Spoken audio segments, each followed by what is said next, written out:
Çin hükümeti Doğu Türkistan'daki Türk İslam mimarisini tamamıyla yok etme planını uygulamaya geçirdi.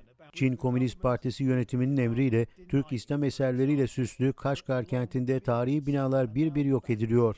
Çin Komünist Partisi'nin Doğu Türkistan'ın Çinlileştirilmesi planı kapsamında Kaşgar şehrindeki tarihi eserlerin yıkım çalışmaları hızlandırıldı.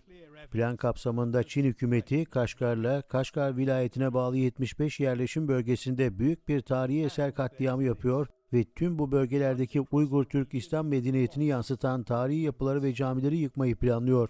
Çin Komünist Partisi'nin 2020 yılı içinde Kaşgar'ın yanı sıra Doğu Türkistan'daki farklı bölgelerde bulunan 73 binden fazla yerleşim yerindeki tarihi eserleri ve evleri yıkma faaliyetlerini sürdürüyor. Çin'deki Xinhua haber ajansına göre ilk etapta 14.412 yerleşim yerinde tarihi binaların yıkılması ve Çin mimarisine uygun yapıların inşasına başlandı. Haber ajansından gelen verilere göre Kaşgar'ın Yarkent, Merkit, Yenisar ve Maralbesi bölgelerinde 45 tarihi semtteki tarihi eserler ve camiler yıkılarak Çin mimarisi binalar inşa edildi. Doğu Türkistan'da yayın yapan Kaşgar gazetesinin haberine göre ise Çin hükümetinin tarihi yapıları değiştirmesinin sebebi bölgeye yerleştirilecek Çinliler için zemin hazırlamak.